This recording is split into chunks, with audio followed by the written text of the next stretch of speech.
Welcome to the McAllister Report. We join John McAllister, top football evaluator, as he shares wisdom and interviews coaches and athletes from around the country. Enjoy today's podcast. Hello, this is John McAllister with the John McAllister Report. Today we're going to go into Coach's Corner and talk with an old friend, good friend, head football coach at University of Findlay, Kory Allen. Kory Allen's been, I think he's originally from New York, but he's been in this area for 17, 18 years. And last year he was his first year as a head football coach at the University of Findlay, and finished 7-4, won 6 in a row after a tough start. But today we're going to talk about Findlay, University of Findlay football, but also about their satellite camps. Findlay does a unique thing. They run 4 satellite camps throughout Ohio and 1 up in Detroit. And then they also have a finalized camp at the University of Findlay. I'm a big proponent of satellite camps because they come to you. And 1 in Cleveland, 1 in Reynoldsburg, 1 in Lakota West, and Cincinnati, Dayton.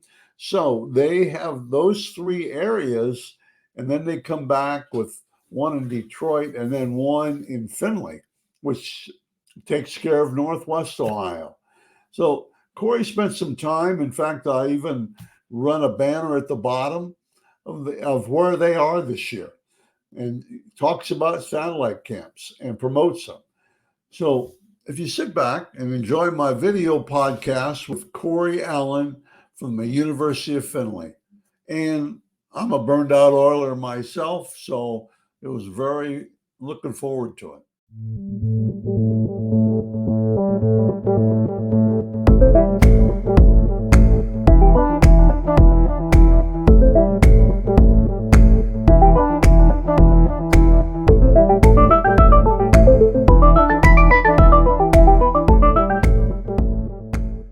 Kory Allen, it's so good to see you. We've known each other for a long, long time. Early, a little rough, but we got along pretty well. And I totally respect your program at Findlay. Congratulations on being the head football coach. Good morning, John. It's a pleasure to be on here. You are Ohio football. You've been doing it for a long time, and being on this podcast is certainly a treat for me. Well, that's good. I'm going to pick your brain, so you better be careful. I'm a burned out Oiler, by the way. I know you're orange and black. So I've put some money into your program. I guess I should. Your football, but it goes someplace. Okay. Well, tell me, Division II football, University of Findlay. Tell me about Division II football. You're coming to my house to sell me to my son on Division II football. Tell me about that. Yeah, I think right now in today's modern college football landscape, that Division II football is the word that we use a lot. It's pure. It is one of the best levels of football. You have your scholarships, which enables you to help a family out and to go recruit the young men that you see fit, that are a match for your program. And you don't have maybe some of the outside influences that are constantly prodding and poking at the very fabric of some of your blue bloods and your major college programs. We play a really, really good brand of football at this level, and you can get paid to do it. So that to me, if somebody said, sum it up in a nutshell, Division II football is pure. The competition level's high, the quality of football is high, and the educations that you're going to receive are outstanding. That's really good. I think 2 things that, of course, as you know, I come over to a game every year, Division II football, and I have in Tiffin once in a while because you're both so close. Plus, I'm an Oiler. The thing with 2 things you said. One, you do give scholarships. Not full blown, but kids can get money, obviously. Correct. To play. Yeah. And then I think the other thing that you didn't mention, pro scouts come through your campus every year. I mean, yeah. I'm not being funny. I mean, there's a chance if you're good enough, somebody's going to see you. And obviously, you can give me a couple examples right now. Well, we have three guys that have University of Findlay degrees playing pro football right now. Right. Jason Moore just completed his fourth year with the Los Angeles Chargers. Drew Ogletree just completed his first year going into year two with the Indianapolis Colts. And Drew got his undergrad degree from here, grad transferred to Youngstown State, and was drafted by the Colts. So that's probably a topic we can hit on later, but he has his degree from Findlay. And then Christian Olmstead just got done playing with the St. Louis Battlehawks in the XFL. Those are the three guys that are playing right now. But we had 25 teams on campus, 25 NFL teams on campus last year for a couple of our guys that are going to be seniors for us this year. They're playing that extra COVID year. And we're going to have about 30 NFL teams in this year. There's a lot of interest in a few of our kids. I just think that's so important. Tell me about the G. Is it GWAC? Is that what the abbreviation is, or GMAC? Sorry. Yeah, GMAC. Okay. GMAC, Tell me about the GMAC. Well, the GMAC is made up largely of what was the southern portion of the GLIAC, right? And that the Great Lakes Intercollegiate Athletic Conference, that was the league that we were in when I first got here, when I came down here from Baldwin Wallace. And that was a great league. And at that point in time, that was headlined by Grand Valley State.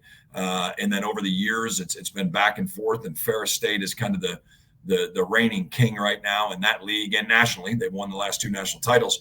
But in a style of school, school similarities, proximity, size, competition, a lot of the teams that were in what you would look at as the GLIAC South got together and said, hey, let's form our own conference. And so in 2017, the GMAC really took off as a football playing league. And so that league includes Hillsdale College. Right now we have Hillsdale, we have Northwood, we have Tippin, we have Findlay, we have Ohio Dominican. We have Ashland, who's recently joined, Walsh up in Canton, and then on down into Kentucky. We have Kentucky Wesleyan. The league itself has gotten stronger every year.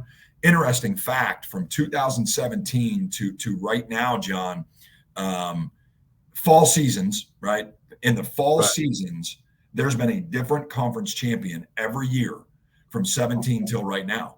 Now, Tiffin won it in 19, and then they won the 6-game abbreviated spring schedule, with all due respect to our rival. But in the fall full seasons, there's been a different team every year that's won it. So there's a lot of parity at the top. There's a lot of competition. That's really good. And, I think it's a really good league, and it's just only going to get better, I think, get bigger and, better. And super. Let's talk about you now. Let's talk about you briefly, and let's talk about Kory Allen. I think one thing that you graduated from Ohio Northern. You've been at Findlay, been at Northern, been at Baldwin Wallace. Am I missing anything? Missing any schools there? No. I had 3 jobs in 12 months. From Northern to BW, I had a 1-year stint there, but it was only about 10 months long. And then Dan Simmerl hired me here at Findlay. And, when we first moved in, my wife said, should we get rid of the boxes or just put them in the garage? And then next thing you know, based on a lot of different things and decisions that were made, I've been here 17 years. You've raised your kids here, I think. I have. So, but that's a good sign. Here's the thing I think is really unique. You've been successful, and the coach before you has been successful, and you're, the whole thing. But, you've never been really, well, I think you were in the pros as an intern or something, but you've never been that big time Division I guy who can't relate to lower level football. And that sounds kind of crazy, but it's not. Since you've been successful, you can relate to Division II football, what's expected and all those things. And I think that's a compliment to you or Tiffin or, over you guys. A lot of you guys have all been at this level. And so you can relate to that. And I think it's huge. Yeah, I think it's been I think the level's pure. I think it's enjoyable. Right. I think it's rewarding. And certainly, I mean, there was a point in time in my career where I wanted to chase it and climb the ladder, but then, family decisions, quality of life, a lot of those different things played into a lot of the jobs that I turned down to stay here. And there were jobs that I turned down to stay here, and because of the quality of life for my family, but also the young men that were invested in here. It's nice to see them through and see them become husbands and fathers and successful in business. It's been rewarding. And coaches. And coaches. Some of them have been coaches coming out of your place. And I can't remember him right now, his name, but he's over at Arlington. He's from Arlington. Yeah. He just graduated last year, for heaven's sakes. I've known him since he was a high school guy at Arlington. Okay. But, a lot of those kids come around and stay around. That's really, really good. So good for your program, I believe. Okay, let's talk about one of the things I really wanted to hit on are football camps. And the MAC schools got away from them. I'm sure money, I don't know all the reasons, but when they came out with satellite camps, Kory, and let's talk about satellite camps. Just what are they? And I know you guys are doing them in July, which I think is huge. And tell me about satellite camps. Yeah, I mean, I don't know if everybody wants Kory and John's history lesson on Ohio football, but I was really taken by, and it really started, and everybody always talks about where something actually started. Where we saw it first was when Tim Beckman and company, who's a Findlay grad, right. When Tim Beckman and that staff that he had at Toledo, right. They went on the road and started doing the satellite camps. And I thought they did them better than anyone, but they had Jason Candle on staff and Matt Campbell on staff, and they had a lot of Ohio guys. Right. Thought it was a really, really good coaching staff, Mike Ward. And so they took their show on the road, and I was blown away by the turnout, and I think where we fit into a great niche there is there's so many camps. The market is saturated right now. Right. For sure. We charge $30 for our camp. But if you were to come here to our place, which we do have one on campus, but if you came to our place, that's $100 trip if you're frugal because of gas and food and everything else. So we want to get into your area, and the only thing that we're trying to do is pay for a camp T-shirt and a little bit of our coaches' travel. We're not trying to break the bank. We're trying to get guys to come see us so we can get, as you know, that all-important live eval. We're not trying to make money. And so the idea of the satellite camp is to get out in your area and on your turf and be seen and get a chance to see people. And it was really good for us last year. Well, I went to a lot of Toledo's because those guys, and they did a really, really good job. And I know other schools did, but they were so organized. And I've been to some of those where they had 300 kids, 200 kids. I mean, almost too big for satellite camps. But I think they're so huge and kids don't have to travel. And I think another smart thing you're doing right now, for my 2 cents, is that you're doing it in July. Let's talk about the dates in July. Yeah, I think and you mentioned it was smart, and I'm glad you said that. It's everybody wants to play. I say everybody. They want to play in front of 80,000, 100,000. They want to go to Ohio State. They want to go to Michigan. I'm a Division I player. I'm a Division I player.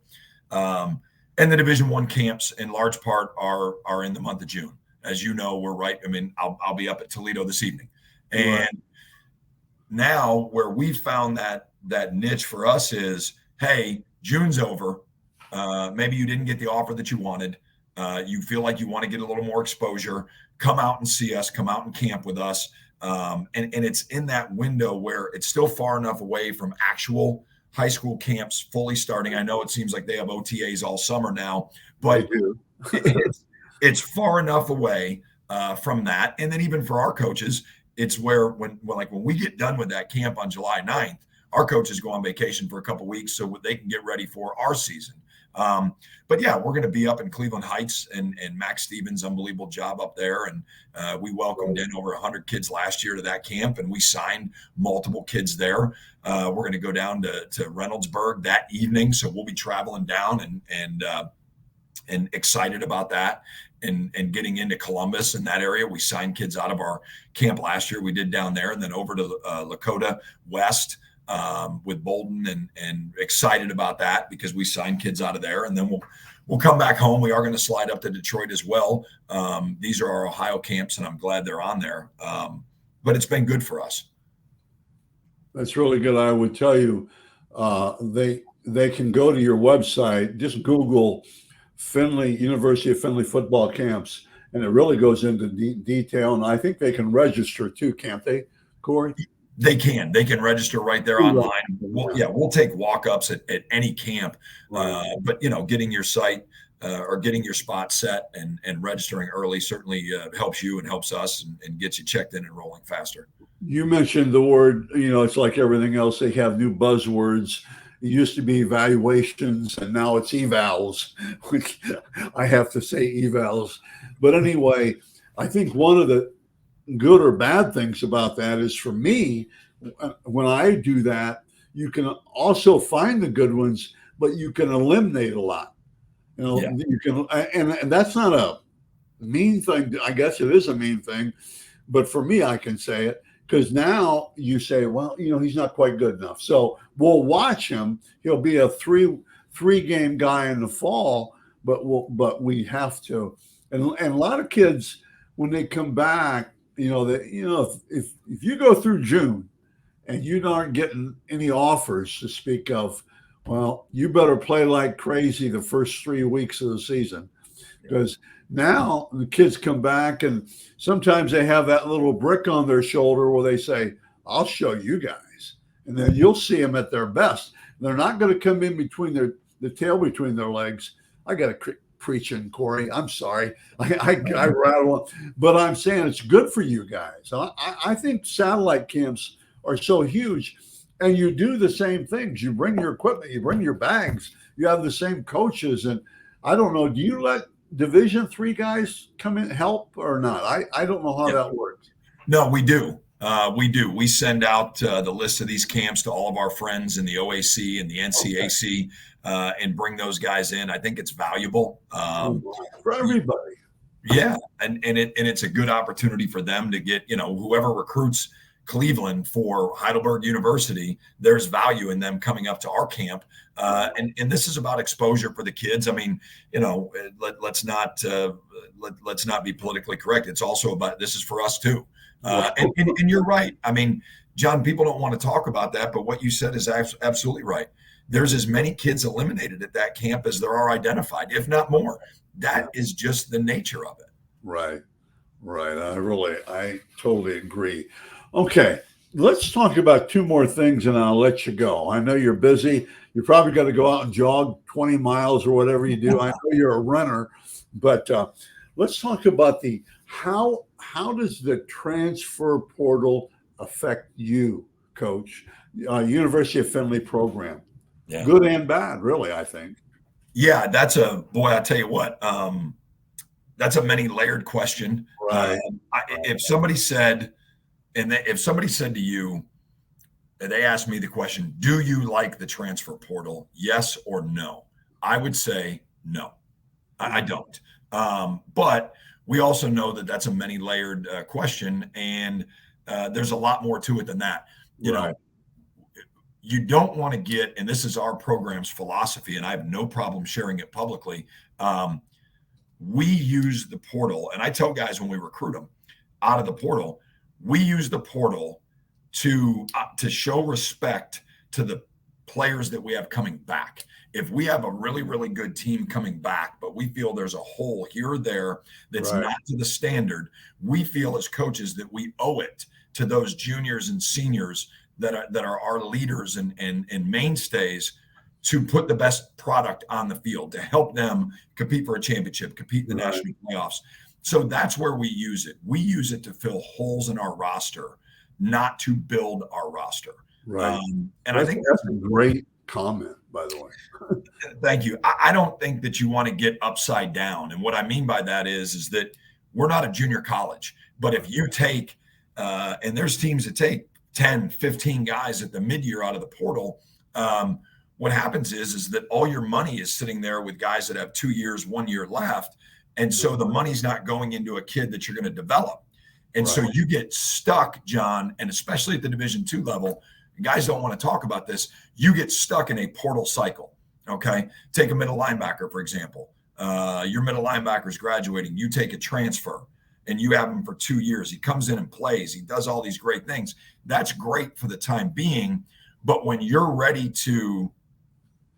graduates and you're ready to have that next guy start, well, that money wasn't in a freshman. That money was in a transfer. Right. So now you need a junior again. Well, the freshman you signed would have been a junior at this point, but you didn't sign that freshman. You took a portal kid.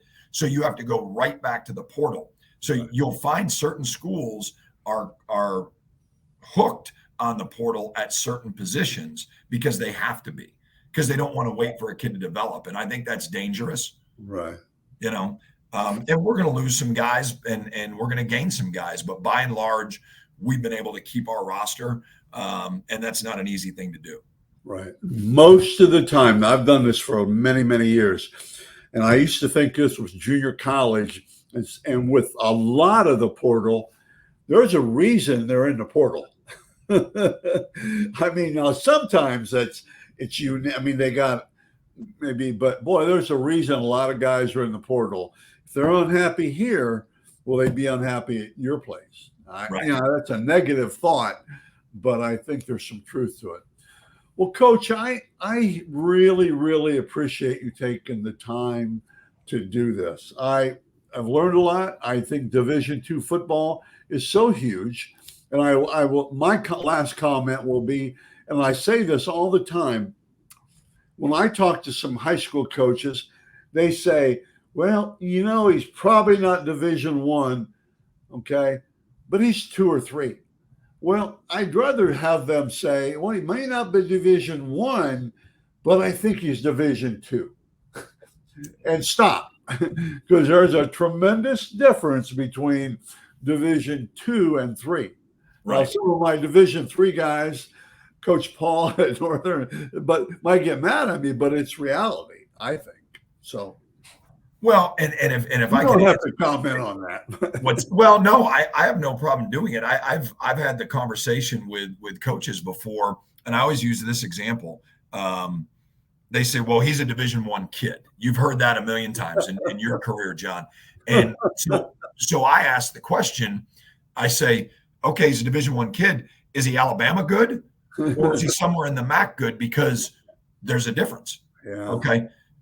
There's also a difference in Division II. There's a difference in Division III.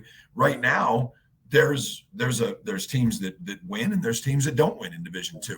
That's just the fact of the matter. So there's a high-end level of Division II and there's a low-end level, just like there is at every level. And so for us, every single level has a group of guys on their team that you go, that kid could play. We have guys on our team, you go, this kid is starting the MAC. This kid is starting the MAC. No question.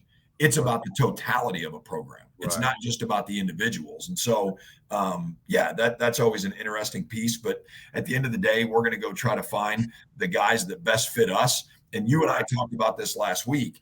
Some of the portal activity at the high level of FCS and FBS football is allowing us to go out and recruit bigger, faster, longer than what we've seen because they're not taking as many high school kids. Right. Okay, we're closing, but I'm going to pick on you a minute, okay? Sure. And you've talked to me about this before, but we're going to close with this, Coach. First head coaching job. Yeah. Tell me what you felt like when you were lost, when you were 1-4 or something like that. Yeah. But finish the story. So this is a job that I'd wanted. And Rob Keys, who I worked with for a decade, went off to Ohio State. Right. And I moved into the chair and you have all these ideas. I'm gonna tweak this. I'm gonna do, and the thing that I told our players was, this is not a house that needs a complete remodel. We're just going to rearrange the room a little bit. Right. I mean, we had been successful. over the last decade. So I made a little minor change here and a minor change there, and we had a tough opening stretch, and we run out to 1-4. Multiple games in there that we could have won, some that we didn't have a chance to win, but whatever. And I'm sitting in my office, and boy, it's quiet. Not a lot of people, knocking on the door. Certainly, nobody patting you on the back, and you question some of those things. Am I doing the right things?